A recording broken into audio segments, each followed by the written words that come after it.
முதல்ல இந்த பட்ஜெட்டுகளை பற்றி சொல்ல வேண்டியது இந்த காலகட்டத்தில் குறிப்பாக தாராளமய காலத்திலையும் குறிப்பாக அண்மை காலங்களிலும் ஒன்றிய அரசின் பட்ஜெட் ஒரு ஊடக நிகழ்ச்சியாக மாறி போயிடுச்சு. அது சரக்கு ரொம்ப கம்மி, காட்சி ரொம்ப அதிகம். அப்படிதான் அது இப்போது நடந்துட்டு இருக்குது. அநேகமாக அந்த அரசு முன்வைக்கின்ற தரவுகளை பற்றியும் மிகுந்த அவநம்பிக்கையோடு தான் படிக்க வேண்டியது. இந்த அரசுடைய தரவுகள் எல்லாமே அப்படி தான் அண்மை காலங்களில் அமைஞ்சிருக்குங்கிறதுனால நாம் அதை ஒரு விமர்சனமற்ற பார்வையில் பார்த்துட முடியாது. இப்படி தான் பல பிரச்சனைகள் இருந்தாலும் பட்ஜெட் என்பது அரசின் வரவு செலவு அறிக்கை என்று சொல்லப்பட்டாலும் அதை தவிர வரவு செலவுக்கு சம்பந்தமில்லாத பல விஷயங்களை அமைச்சர் பேசினாலும் விவாதிக்க வேண்டிய பொறுப்பு நமக்கு இருக்குது. என்ன சொன்னால், இந்திய ஒன்றிய அரசினுடைய ஒட்டுமொத்த பட்ஜெட் செலவு என்பது நாட்டின் ஒட்டுமொத்த உற்பத்தி மதிப்பில் ஜிடிபியில் இந்த ஆட்சி வந்து குறைஞ்சிருக்குது. ஏன்னா ரொம்ப குறையல, 12% 14% இருக்குது. ஆகவே அப்படி ஒரு 7-8 ஒரு பங்கு நாட்டு உற்பத்தி மதிப்பை கொண்டிருக்கிற பட்ஜெட்டை விவாதிக்காமல் விடுவது ஜனநாயக விரோதமான ஒரு செயல். அது விவாதிக்கணும். அது ஃப்ராடுன்னு தெரிஞ்சால் கூட விவாதிக்கணும். பல தரவுகள் மோசமானதுன்னு தெரிஞ்சால் கூட விவாதிக்கணும். இப்போ கொஞ்சம் ஒரு சுதந்திர காற்று சுவாசிக்க முடியுது. முந்திலாம் அப்படி சொல்லிட்டு பார்ப்போம், யாராவது வந்திருக்காங்களா, நம்ம பேர் ஏதாவது பட்டியலில் போயிடுச்சான்னு பார்ப்போம். இப்போ கொஞ்சம் சுதந்திர காற்றை சுவாசிக்கிற மாதிரி தோற்றம் இருக்குன்னா பிரதம மந்திரியை பொறுத்தவரையில் ஒன்றும் மாறுற மாதிரி தெரியல. அவருடைய பேச்சுக்கள், அவருடைய எல்லாமே அப்படியே யாராவது வந்தால் உங்கள் மனைவியினுடைய தாலியை எடுத்து இன்னாருக்கு கொடுத்து விடுவார்கள், அவர்கள் அதிக குழந்தை பெறுகின்றவர்கள், ஒரு நாட்டு பிரதமர் பேசுவது என்பது இழுக்கு, நமக்கு அவமானம். பகிரங்கமாக இந்த மேடையில் நான் சொல்கிறேன், தலை குழிவை ஏற்படுத்துது நமக்கு பன்னாட்டு அரங்குகளில். அதை பற்றி அவர் கவலைப்படல. இன்றைக்கி அவர் இந்தியாவில் வேளாண் மாற்றம் சிறப்பாக இணைந்திருக்கிறது, உலகக்கே மாதிரியாக இருக்குதுன்னு சொல்கிறாரு. அந்த ஆள் நேரு காலத்தில் ஒன்றும் நடக்கலன்னு சொல்லிட்டு இருந்தாரு. இப்போ வேளாண் மாற்றம் நடந்திருக்குன்னு சொல்கிறாரு. அதனால் இந்த அரசியல்வாதங்களுக்கு நம்ம போக வேண்டியதில்லை. இந்த பட்ஜெட்டை கொஞ்சம் சீரியஸாக எடுத்துக்கூடாது தான் உண்மையிலேயே. இருந்தாலும் எடுத்துக்கோ, இன்றைக்கி இந்த பொருளுங்கிறதுனால எடுத்துக்கோ. என்ன சொல்கிறாங்கன்னு பார்ப்போம். அவங்க சொல்லுவதற்கு உண்மைக்கு சம்பந்தம் இருக்காங்கிறதையும் கொஞ்சம் பார்ப்போம். பொதுவாக என்ன பத்திரிகையில் ஊடகங்களில் இது பீகார் ஆந்திரா பட்ஜெட்டு என்று ஒரு கதையெல்லாம் முன்வைக்கப்படுது. இது ஒன்றும் பீகார் ஆந்திரா பட்ஜெட்லாம் இல்லை. அவங்களுக்கு என்ன கொடுத்துட்டாங்க? வாக்குறுதி கொடுத்துருக்குறாங்க. பன்னாட்டு முகமைகளிடம் பேசி உங்களுக்கு பணம் வாங்கி தரோம். அது பணமா, மானியமா, கடனா, எப்படி கொடுக்கப்படும், என்ன நிபந்தனைகள் என்று எதுவுமே தெளிவாக்கப்படல. கவர்மெண்ட் வில் ஃபெசிலிட்டேட், அது யூஸ் பண்ணுற வார்த்தையை கேர்ஃபுல்லாக பாருங்கள், will facilitate the funding of schemes for Andhra Pradesh, Bihar தான் சொல்லியிருக்காங்க. எப்படியா கொடுக்க வாய்ப்பு இருக்க கொடுப்பாங்க. ஏன்னா இவங்களுக்கும் இந்த ஆந்திர பிரதேஷ் முதல்வருக்கும் சரி, பீகார் நிதிஷ் குமாருக்கும் சரி, இப்போ தான் ஒரு தேர்தல் முடிஞ்சிருக்குது. உடனே முடிச்சுக்கவும் முடியாது, சரிங்க விரும்ப மாட்டாங்க. அதனால் அவங்க 2 பேருக்கும் இருக்கிற சங்கடத்தில் அது ஒரு அட்ஜஸ்ட்மெண்ட்டில் அது போய்கிட்டு இருக்கு. எவ்வளோ நாளைக்கு இதாக முடிக்கணும் அது சொல்ல முடியாது. ஆனால் சுப்பிரமணிய சாமியான 6 மாதம் முடிக்கும், 3 மாதம் முடிக்கும் சொல்லியிருக்கீங்க. ஆனால் நிச்சயமாக இது ஒரு ஸ்திரமான உறுதியான கூட்டணி என்று சொல்ல முடியாது. பாஜக என்றைக்குமே யாரோடையுமே ஸ்திரமான கூட்டணி வச்சது கிடையாது. கூட்டணி கட்சியை காலி பண்ணுறவங்க கூட்டணி, அதான் ஜெனரல் பிரின்சிபல் அவங்களோட. அதுக்குள்ள நான் போக விரும்பல. ஆனால் இந்த பட்ஜெட்டை பொறுத்தவரையில் ஏதோ, அதாவது தமிழகத்துலேயும் நம்ம ஒரு பெரிய இயக்கம் நடத்தினோம், தமிழகம் வஞ்சிக்கப்படுத்துங்களாம் சொன்னோம், உண்மைதான். அது கேரளாவுக்கும் பொருந்தும், மற்ற மாநிலங்களுக்கும் பொருந்தும். ஆனால் இதுதான் மாநிலங்களை 2 மாநிலங்களை குளிப்பாட்டி மற்றவங்களை வஞ்சிக்கிறது என்று மட்டும் பார்ப்பது பொருத்தமாக இருக்க. ஒட்டுமொத்த இந்திய மக்களின் நலன்களுக்கு விரோதமான பட்ஜெட் என்பதான் என்னுடைய துவக்க தீர்ப்பே. காரணங்களாக வர சொல்கிறேன் நான். அதுவும் எனக்கு ஒரு இரட்டை கருத்து கிடையாது. இது மோசமான, ஆனால் இதுதான் உங்களுக்கு எதிர்பார்க்க முடியும். அதையும் சொல்ல வேண்டும், அதான் கஷ்டம். ஏன் வருஷம் சொல்லிட்டு இருக்கீங்களா சார் அப்படின்னு நம்மளை கேட்பாங்க. நீங்கள் நிதியமைச்சர்னா என்ன பண்ணுவீங்க அப்படின்னா, ஃபஸ்ட்டு ரியாக்ஷன் நம்ம ரிசைன் பண்ணிக்குவோம்.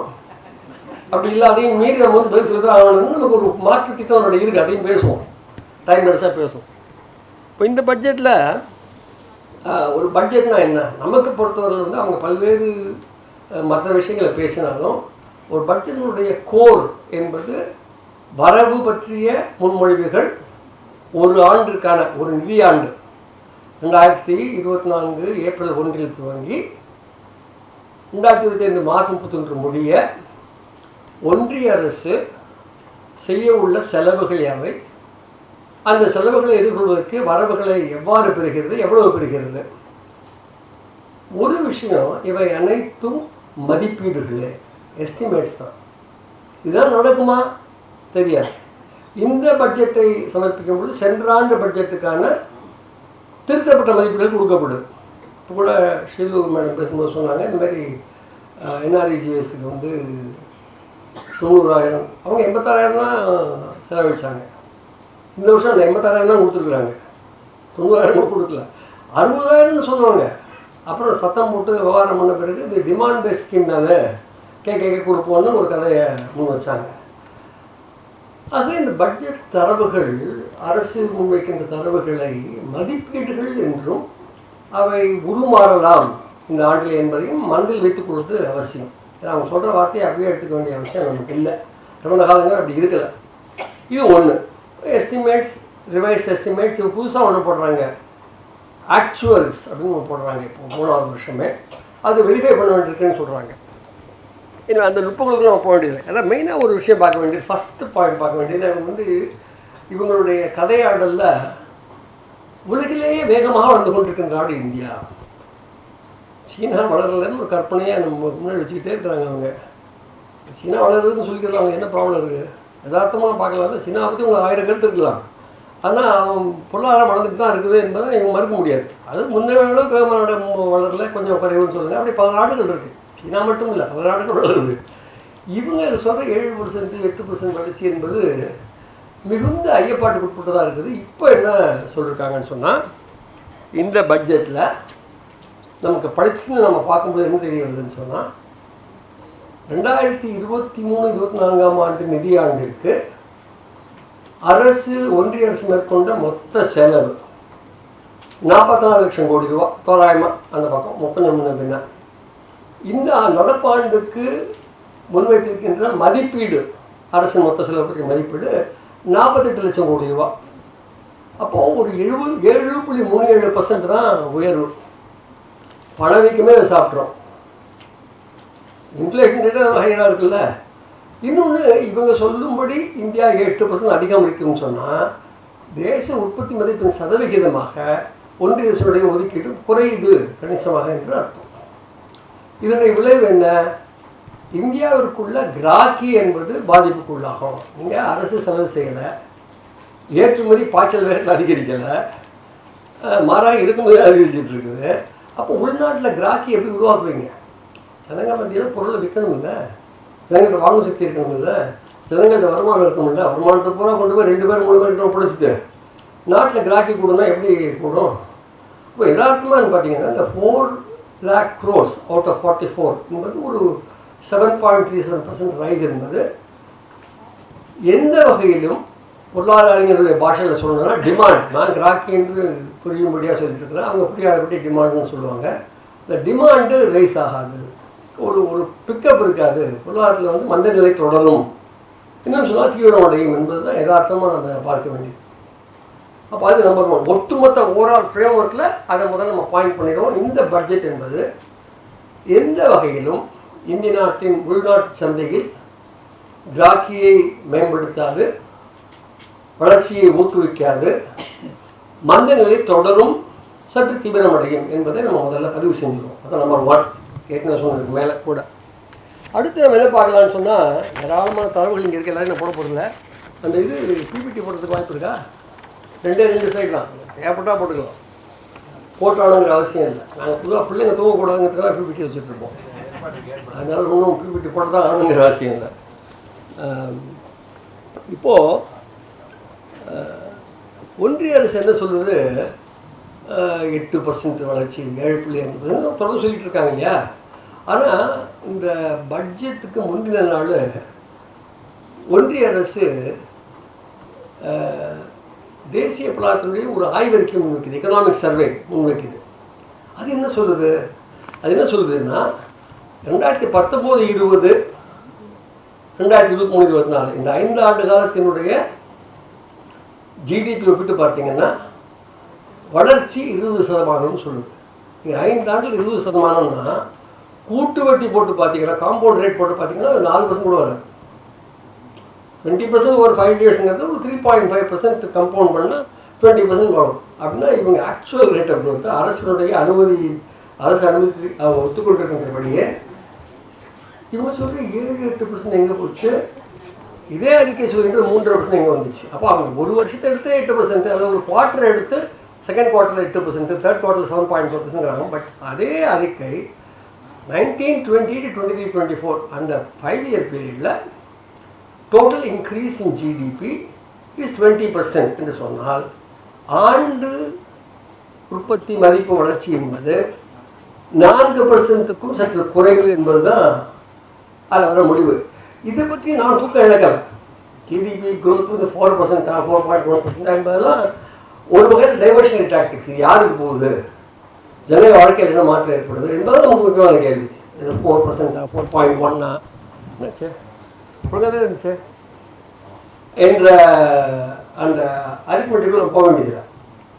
பட் இருக்குது ஒரு ஃபேக்டுக்காக சொல்கிறேன். ஏன்னா உலகத்தையே நாங்கள் தான் வேகமாக போகிறவங்கன்னு சொல்கிறதுனால இந்த செய்தியை பகிர வேண்டியது. பட் இந்த வளர்ச்சியின் தன்மை எப்படி இருக்குது என்று அரசு ஆவணங்களே நிறைய நமக்கு சொல்லுது. ஆக்ஸ்ஃபார்ம் ரிப்போர்ட்டும் இருக்குது. அஃப்கோர்ஸ் ஆக்ஸ்ஃபார்ம் ரிப்போர்ட்டு மோசமாக இருந்தால் தேச விரோதிகள்னு சொல்லிடலாம், அதனால் அதை அப்படி காலி பண்ணிடலாம். பட் ஃபேக்ட் என்ன சொல்லுது, இவங்க சொல்கிறாங்க, இந்த நீங்கள் கொஞ்சம் யோசிச்சு பாருங்கள். இவங்க 2014 ஆட்சிக்கு வந்தாங்க. என்னையா 20 நிமிஷம் கொடுத்தா நீங்கள் பழங்கதையெல்லாம் பேசுங்கன்னு கேட்காதீங்க, சில கதைகளை சொல்ல வேண்டியது. இவங்க வந்து இந்த 10 ஆண்டு காலத்தில் என்ன சாதிச்சிருக்கிறாங்க என்று பார்த்தீங்கன்னா, ஒன்று மிகவும் தேவையற்ற செல்லாக்காசு நடவடிக்கையை 2016 நவம்பர் 8 எடுத்தாங்க. அது கிட்டத்தட்ட சிறு குறு தொழில் முனைவோரையும் சிறு குறு விவசாயிகளையும் உற்பத்தியாளர்களையும் முறைசாரா துறையையும் பெருமளவுக்கு பாதித்தது. அதிலிருந்து மக்கள் மீள்வதற்கு முன்பாகவே 2017 ஜூன் 30 ஜிஎஸ்டி கொண்டாங்க. ஜிஎஸ்டிங்கிறது என்ன, ஜிஎஸ்டியை பற்றி நிறைய வாதம் நடக்குது. சென்றாண்டு பார்த்துருந்தீங்கன்னா மாதம் ஜிஎஸ்டியை கொண்டாடினாங்க. இவங்க இப்போ ப்ரெஸ் கான்ஃபரன்ஸ் போட்டு 1,50,000 கோடி ரூபா வரலாறு காணாத ஜிஎஸ்டி வரவு. அப்புறம் உரைச்சிச்சு, இப்படி மாதம் சொன்னோன்னா ஜனங்க டே நம்மளுக்கு பயங்கரமாக சொசைட்டி இருக்காங்கன்னு நினைப்பாங்களோ அப்படியே கடைசி மாதம் ப்ரெஸ் கான்ஃபரன்ஸே வைக்கலை, தரவு மட்டும் கொடுத்தாங்க.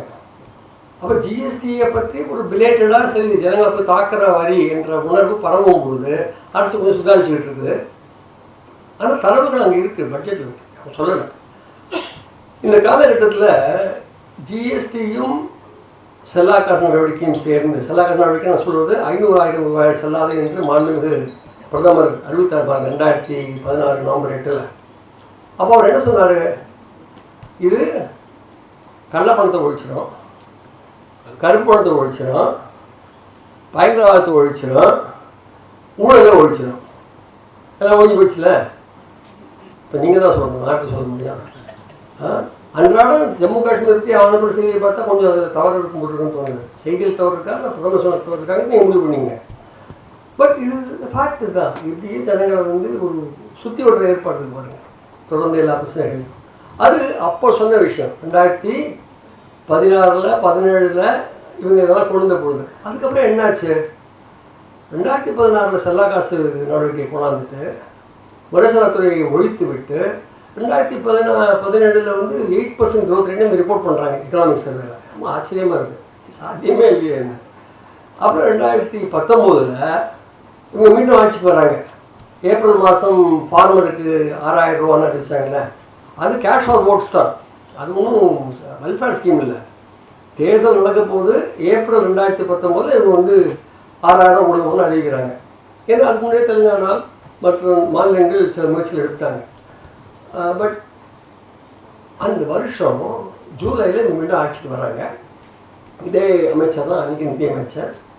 அக்டோபர் மாதம் நம்ம முதலாளிமார்கள் மெதுவாக சொல்ல ஆரம்பிக்கிறாங்க, பயந்துன்னு சொல்கிறாங்க. என்னென்னா 2 வீலர் விற்க முடியல, கார் விற்க முடியல, மார்க்கெட் நல்லா இருக்குன்னு சொல்கிறாங்க. நிதியமைச்சர் சொல்கிறாங்க, இல்லை இப்போ ஊபர்லாம் வந்ததுனால யாரும் கார்லாம் வாங்குறதில்ல, எப்படி வெங்காயம் சாப்பிட மாட்டோம் அப்படின்னு சொல்கிற மாதிரி அதே பாணியில் ஒரு பதிலை அவங்க கொடுக்குறாங்க. கொஞ்ச நாள் கழித்து சரி காரு ஸ்கூட்டர் தான் விற்கலைன்னா முதலாளிமார்கள் வந்து எங்களால் பிஸ்கெட் விற்க முடியலன்றாங்க. சரி, இப்போ பிஸ்கெட்லேருந்து ப்ரோட்டீன் எக்ஸ்க்கு மாறிட்டாங்கன்னு சொல்ல முடியாதுல்ல.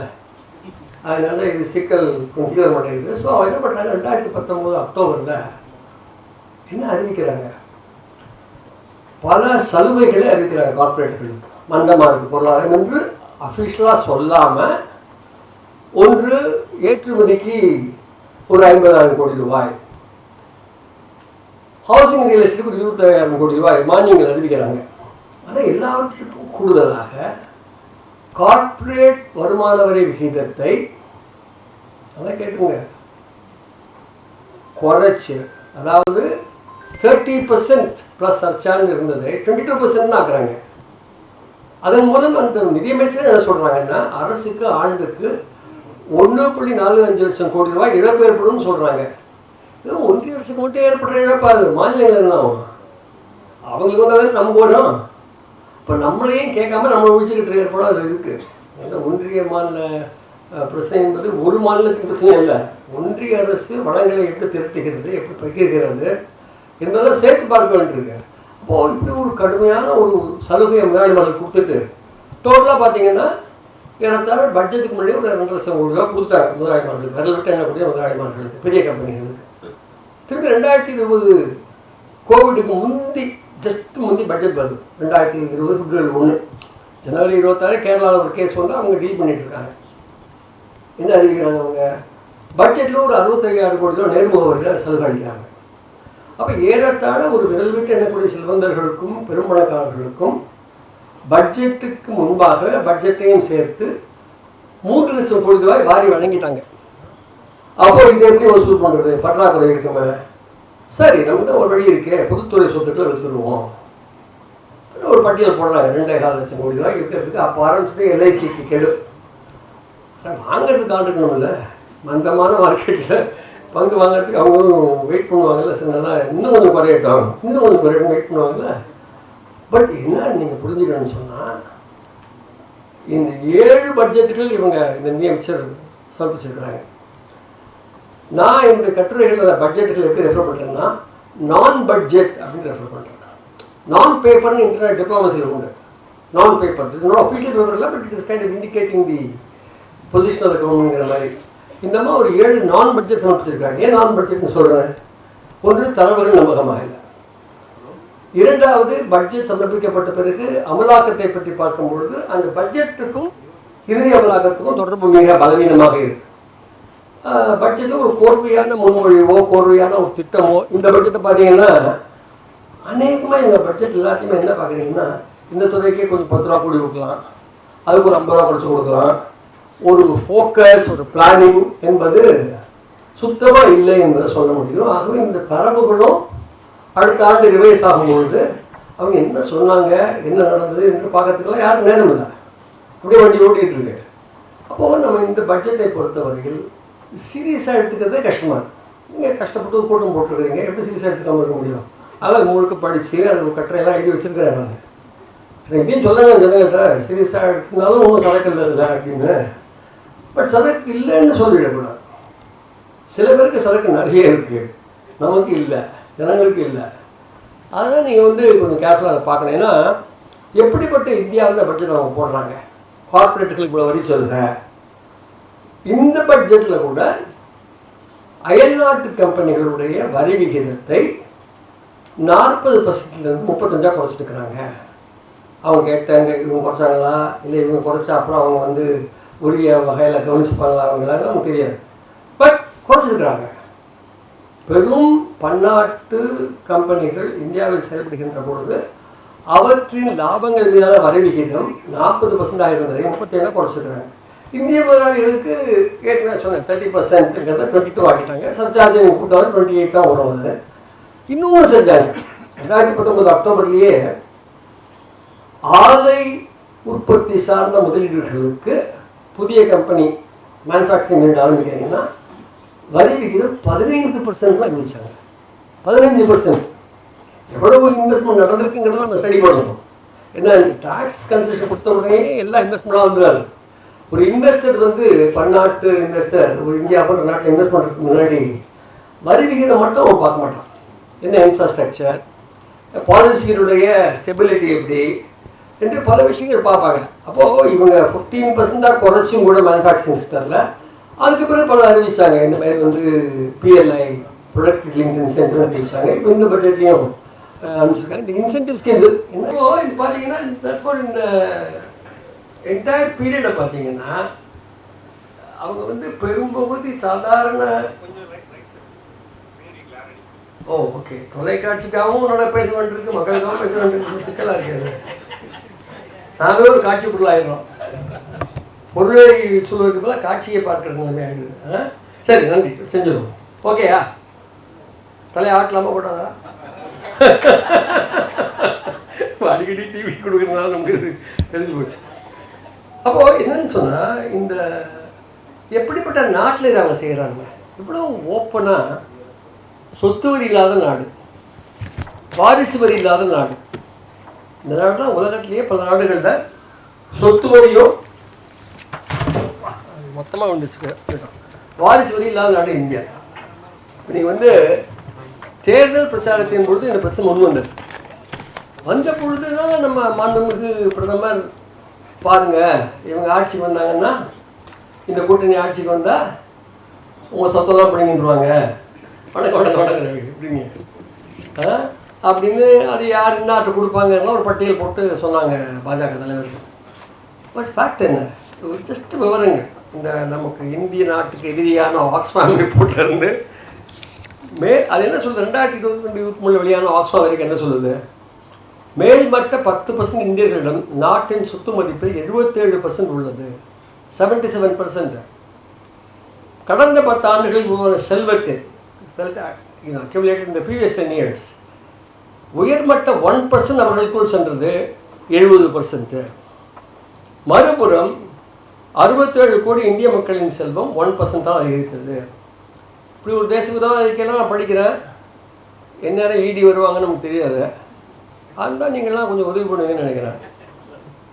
2000 இந்தியாவில் அமெரிக்க டாலர் கணக்கில் 100 கோடி மற்றும் அதற்கு அதிகமாக சொத்து வைத்திருந்தவர்கள் 9 பேர் தான் 2000. அதுவே 80க்கு அப்புறம் தான் கூடியிருக்கும், 80 இருந்திருக்காரு. 2017 101. இங்கே ஆட்சி ஆரம்பித்து 2 வருஷம். அடுத்த 5 ஆண்டுகளில் 169. ஸோ நாடு வளர்ந்துட்டு தான் வருது. இதுதான் உங்களுடைய என்ன பாரத் சொல்லுவாங்க, விக்ஷித் பாரத்தா? அது நேரமாக போய் வேகமாக போயிட்டுருக்குறோம் அந்த ரூட்டில். 5 பெரும் கார்ப்பரேட்டுகளின் ஏகமுக ஆதிக்கம் இந்திய தொழில்துறையில் மேலும் கூடியுள்ளது. ஆண்டுதோறும் ஆரோக்கிய செலவுகள் உயர்வால் 6.3 கோடி இந்தியர்கள் வறுமையில் தள்ளப்படுகின்றனர். இதெல்லாம் ஆக்ஸ்ஃபாம் கொடுக்குற தரவுகள். கொஞ்சம் 1-2 முன்ன பின்ன கூட இருக்கலாம், பாதிக்கலாம். பட் பொதுவாக அந்த ட்ரெண்ட் உண்மை தானே. இந்த 10 ஆண்டு ஆட்சியில் தொடர்ந்து செல்வந்தர்களுக்கு சலுகைகள் வழங்கப்படுவது, கூடுதல் பணம் அவங்கள்ட்ட போய் சேருவது, பெரும்பகுதி மக்களுக்கு வாழ்வாதாரங்கள் பாதிக்கப்படுவது, வறுமை என்று மட்டுமல்ல வேலையின்மை பயங்கரமாக கூடியிருக்கு. அந்த அநீதி ஆயோக் சொல்கிற விவரங்கள்லாம் நான் எடுத்துக்கிறது கிடையாது, அதுக்கு நான் போகிறதே கிடையாது. ஏன்னா தரவுகள் ரொம்ப பலவீனமான தரவுகள். பட் இது யதார்த்தமான உண்மை நமக்கு தெரியுது. தேர்தலையும் ஜனங்க சொல்லிட்டாங்க, கொஞ்சம் நிலைமை சரியில்லை சாமி, நீங்கள் சொல்கிற மாதிரிலாம் நாங்கள் நம்ப முடியாது அப்படின்னு சொன்னாங்க. ஆனால் அதை கண்டுக்கிற மாதிரி தெரில, சொல்லிட்டாங்க ஜனங்க. ஆனால் இவர் இன்னி வரைக்கும் அதை கண்டுக்கிற மாதிரி தெரில, அவங்க கூட்டாளிகளும் கண்டுக்கிற மாதிரி தெரில. இப்போ சபாநாயகர் அவைப்பேரவை குறிப்பிட்டு அழித்த ஒரு நோட்டை பிரதமர் வந்து ட்வீட் பண்ணி வீடியோவில் போடுறாரு அப்படிங்கிற அளவுக்கு ஜனநாயகம் நாட்டில் தலை தொங்கிட்டு இருக்குது என்பதை நீங்கள் வந்து கவனிக்கணும். அனுராக் தாக்கூர்ங்கிற ஆள் பேசின அசிங்கமான பேச்சுக்களை அவை தலைவரே கூடாதுன்னு சொல்லி, அவரே அவங்க ஆள் வேறு வழி இல்லாமல் வந்து கூடாதுன்னு சொல்லி, ரவி இங்கே இருக்கார், அது தெரியும் தெரியும். அதை இந்த பிரதமர் வந்து ஜாலியாக வீடியோ போட்டு விட்றாரு. இது என்னன்னு நம்ம பார்க்குறது, எப்படி பார்க்குறது என்றால் அதெல்லாம் ஒரு அரசியல் பிரச்சனை, அதெல்லாம் ஒரு தலைவர் பேசுவார். நான் வந்து பொருளாதார நிபுணர், நான் அதுக்குள்ள நான் நின்றுக்கிறேன். பட் என்ன நடந்தது இந்த பின்புலத்தில்? இப்போ நான் சொன்ன பின்புலத்தில் 10 ஆண்டு ஆட்சியில் நாட்டின் பொருளாதாரத்தை மந்தநிலைக்கு தள்ளி ஏற்றத்தாழ்வுகளை அதிகரித்து இந்தியாவின் வளர்ச்சி பற்றிய ஒரு தவறான கதையாடலை முன்வைக்கின்ற இந்த அரசினுடைய இந்த பட்ஜெட்டில் என்ன பண்ணியிருக்காங்க, முக்கியமான விஷயங்கள் மட்டும் பார்க்கணும். எல்லா ஏராளமான விவரங்கள் கூட போக வேண்டியதில்லை. ஒன்று, இந்த பட்ஜெட்டில் புதுசாக கம்பெனிகளுக்கு செலவு கொடுத்தாங்கன்னு சொல்ல முடியாது. ஒரே ஒரு எக்ஸாம்ஷன் வந்து அந்த 5% டேக்ஸ் ரேட் படி ஃபாரின் கம்பெனிஸ் அதை குறைச்சாங்க. அது ஒன்று தான் பகிரங்கமாக சொல்ல முடியும். மற்றதெல்லாம் நுட்பமாக படிக்க வேண்டியது. பட் இந்த ஃபிகர்ஸை பார்த்தீங்கன்னா எந்த செக்ஷன்ஸ் பாதிக்கப்பட்டிருக்காங்க. ஏன்னா மீண்டும் மீண்டும் ஒரு நாட்டை பாதிக்கப்பட்டது வந்து இந்த மானியங்களை பற்றி நிறைய வரும். எல்லாம் வேஸ்ட்டு அது இதுன்னு. இந்த டேபிளை பார்த்தீங்கன்னா வரிகள் எங்கேருந்து வருது? இது அந்த ஜிஎஸ்டி 10.6 லட்சம் கோடி போட்டுருக்கிறது ஒன்றிய அரசுக்கு வந்தது மட்டும். ஜிஎஸ்டியில் வசூலானது 21 லட்சம் கோடி ரூபா. 21 லட்சம் கோடி ரூபா ஜிஎஸ்டி எந்த வரீங்க? செல்வந்தர்களுக்கு ஒரு ஹை ரேட்டு, ஏழைகளுக்கு லோ ரேட்டா? யார் பொருளை வாங்கினாலும் ஒரே வரி தான். பிர்லா வாங்கினாலும் ஒன்று, டாடா வாங்கினாலும் ஒன்று, நான் வாங்கினாலும் ஒன்று, இல்லாத வாங்கினாலும் ஒன்று தான். இது நியாயமா இந்த நாட்டில்? ஒரு கேள்வி.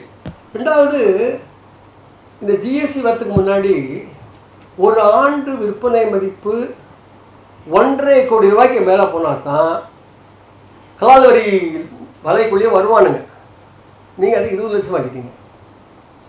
20 லட்சம் ஆக்கிட்டீங்கன்னா சென்னையில் இருக்கிற பொட்டி கடைக்காரன் வந்துடுவான். அதில் மாதத்துக்கு 20 லட்சம் 1.5 லட்ச ரூபா விற்காதவனுங்க. அப்போ எல்லாரையும் உள்ளார கொண்டு வந்து எல்லாரும் சிறு குறு தொழில் முனைவோரை, சிறு குறு உற்பத்தியாளர்களை, வியாபாரிகளை ஹாரஸ் பண்ணுற துன்புறுத்துறதுக்கான ஏற்பாடு தான் இந்த ஜிஎஸ்டியினுடைய அமலம். இது மட்டுமல்ல, மாநிலங்களை முற்றிலுமாக ஒழிக்கிற ஏற்பாடு. நான் கேட்குறேன், தமிழகத்தில் 8 கோடி மக்கள் இருக்காங்க. அவங்களால் தேர்ந்தெடுக்கப்பட்ட அரசு ஒன்று இங்கே இருக்குது. டெல்லி அப்பாயின்ட் பண்ண அரசு இல்லை, ஜனங்க தேர்ந்தெடுத்த அரசு. அந்த அரசுக்கு வரி போட உரிமை இல்லைன்னு சொன்னீங்கன்னா என்ன கூத்தாக இருக்குன்னு எனக்கு புரியல. 4 ஐட்டம் அவங்க போடலாம்: சாராயம், புகையில, டீசல், பெட்ரோல். அதுலேயும் கை வைக்கிறதுக்கு அம்மா மனைவிகள் பண்ணிகிட்டு இருக்கிறாங்க. இந்த ஜிஎஸ்டி என்பதை நம்ம அனுமதித்திருக்கவே கூடாது. ஜனநாயக விரோதமான, மக்கள் விரோதமான நடவடிக்கை. அது மாநிலங்களின் உரிமைகளை பறிக்கின்ற நடவடிக்கை. அது மறைமுக வரி, சாதாரண மக்களை கடுமையாக தாக்குகின்ற வரி. நீங்கள் வந்து இப்போ சொல்கிறாரு கட்காரி, இன்சூரன்ஸுக்கு 12% போடாதீங்க. இம்மிட்டுலாம் அவர் எங்கே இருந்தார்? ஓகே, வருதில்லை. இவங்க வந்து தொடர்ந்து இந்த வேலையை பண்ணிகிட்டே இருக்கிறாங்க. சிக்கல் வரும்போது 1-2 பேர் அப்படி இன்னொருத்தர் இப்படி வந்து பேச வேண்டியது, அப்புறம் நாக்பூரில் போய் செட்டில் பண்ணிக்க வேண்டியிருக்கிறதுலாம் நாம் ஒன்றும் ஏற்கனங்கிற அவசியம் நமக்கு கிடையாது. அப்போ இது ஒரு மோசமான வரி விதிப்பு முறை என்பதை நீங்கள் அங்கேயே பார்க்கலாம். இதில் பார்த்தீங்கன்னா ஒரு 10 லட்சம் கோடி ரூபா கார்பரேட் லாப வரி. பர்சனல் இன்கம் டேக்ஸ் 12 லட்சம் போயிடுச்சு. இன்ஃபேக்ட் பர்சனல் இன்கம் டேக்ஸில் சலுகை கொடுக்குறது கம்மியாக கொடுத்துருக்காங்க. இந்த வாட்டி எதுவும் கொடுத்துருக்காங்க. பட் இதில் ஒரு ப்ராக்கெட் க்ரீப்னு இருக்குது. நீங்கள் வருமானம் வாங்குற இப்போ நாங்கள்லாம், நான் காந்தியாக பென்ஷன் வாங்குகிறோம், கொஞ்சம் கணிசமாக தான் இருக்குது. பணக்கான நான் வாங்கிய சம்பளத்தோட பென்ஷன் கூட இருக்குது. ஆனால் ஒரு ப்ராக்கெட் க்ரீப் இருக்குது. அடுத்த ப்ராக்கெட்டுக்கு போயிடுறோம், ரேட் ஜாஸ்தியாகுது. ஸோ பர்சனல் இன்கம் டேக்ஸ்லையாவது சலுகை கொடுக்கறதுக்கு ஒரு கேஸ் இருக்குதுன்னு சொல்லலாம் சேலரி எம்ப்ளாயீஸுக்கு. பட் 19 பெரும் செல்வந்தர்களுக்கு எங்கேயே வரி செலவு கொடுத்துட்டே இருக்கிறீங்க. ஏன் அவங்கள்ட்ட இவ்வளோ பணத்தை விட்டு வைக்கிறீங்க? நீங்கள் அவங்க வந்து மொத்த டாக்ஸ் பேர்டனில் நீங்கள் ஆல் இண்டியா கணக்கு என்னன்னு சொன்னால் அங்கே போடலை. நான் ஒன்றிய அரசும் மாநில அரசுகளும் வசூலிக்கின்ற மொத்த வரியில் ஏறத்தாழ 2/3 பங்கு அல்லது 65% மறைமுக வரிகள். ஜனங்களுடைய வாங்கும் சக்தியை சார்ந்த வரிகள் அல்ல, எல்லா ஜனங்களையும் தாளிக்கின்ற ஏற்பாடு தான் இது.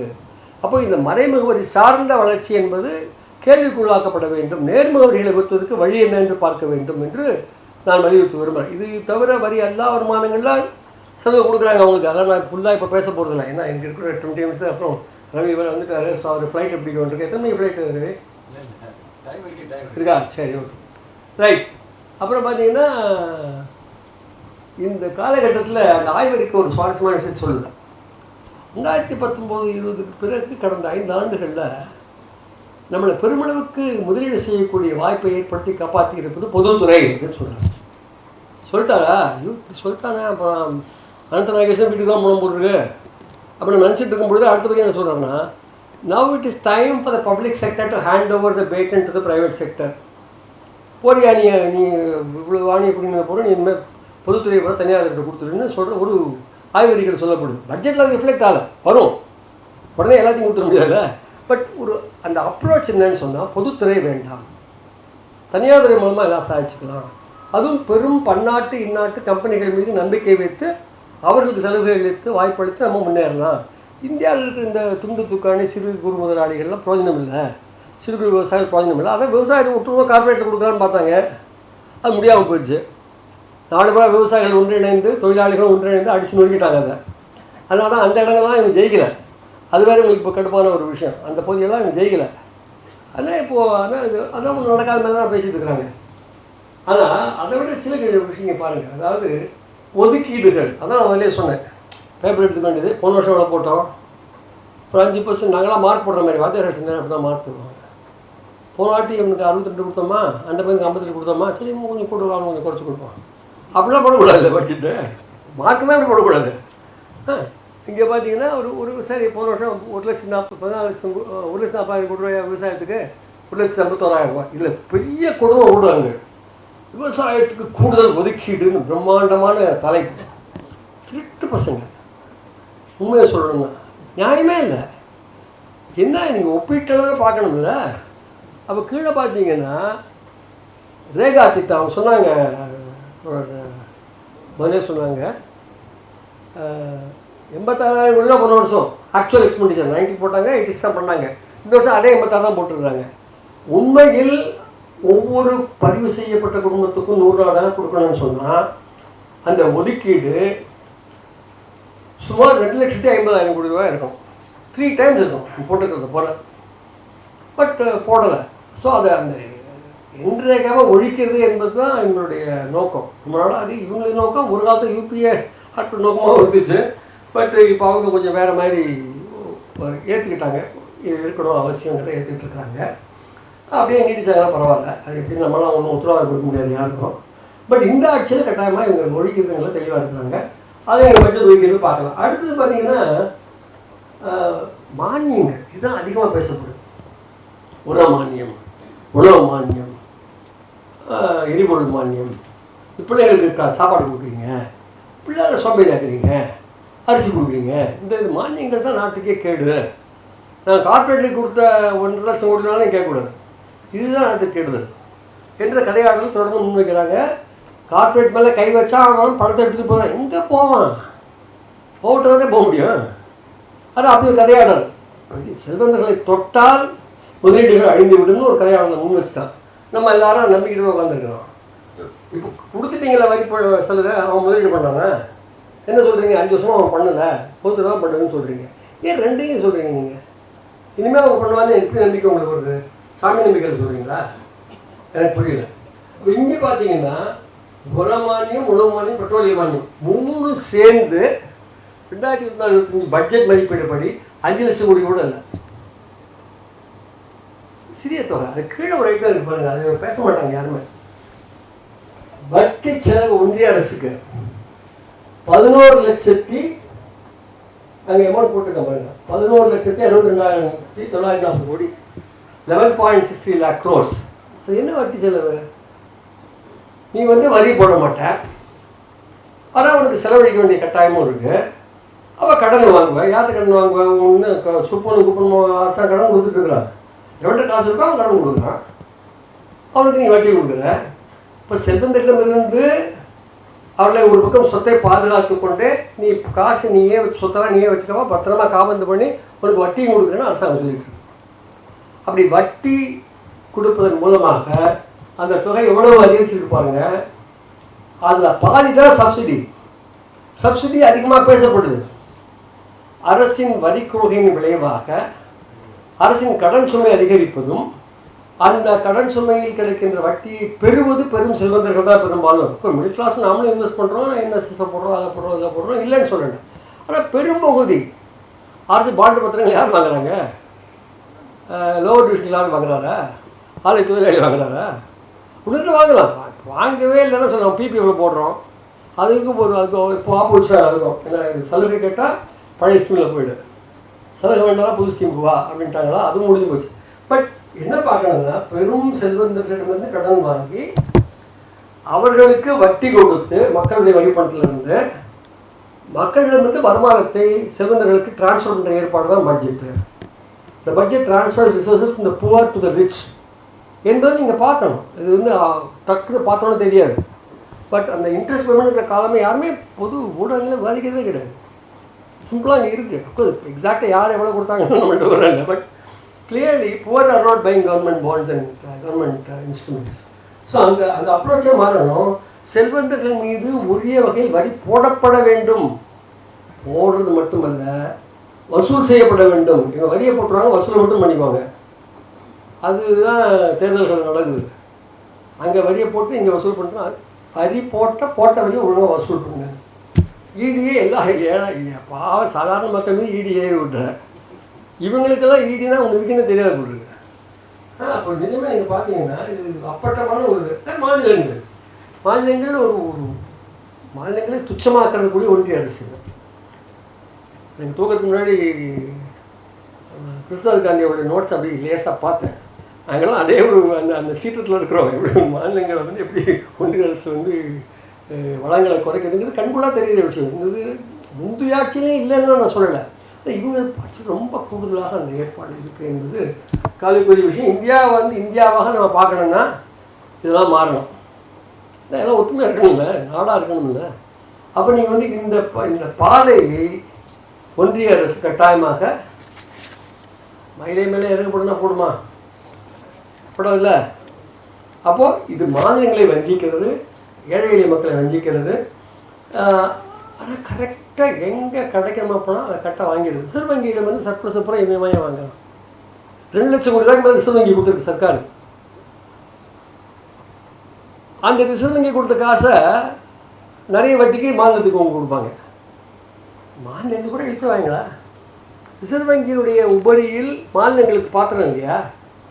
அவங்க ரிசர்வ் வங்கிக்கு பணம் ஈட்டி தரலையா? அப்போ இது பூரா இந்த சென்ட்ரல் ஸ்டேட் ஃபிஸ்கல் ரிலேஷன்ஸ், மத்திய மாநில ஒன்றிய மாநில உறவுகள், நிதி உறவுகள் முழுமையான ஒரு தேசிய அளவில் பரிசீலனைக்கு உட்படுத்தப்பட வேண்டும். ஜிஎஸ்டி உட்படுத்தப்பட வேண்டும். என்டையர் டாக்ஸ் சிஸ்டமை நம்ம வந்து ஒரு நேஷ்னல் லெவலில் மறுபரிசீலனை செய்ய வேண்டும். இதெல்லாம் வந்து தானாக நடந்துடாது. தேர்தலில் காட்டிய வீரத்தை தொடர்ந்து கொள்கைகள், மாற்றுக் கொள்கைகளை உருவாக்குவதில், அமலாக்குவதில் சம்பந்தப்பட்ட அரசியல் சக்திகள் காட்ட வேண்டும் என்று மட்டும் சொல்லி இந்த உரையை முடிக்கிறேன். நன்றி.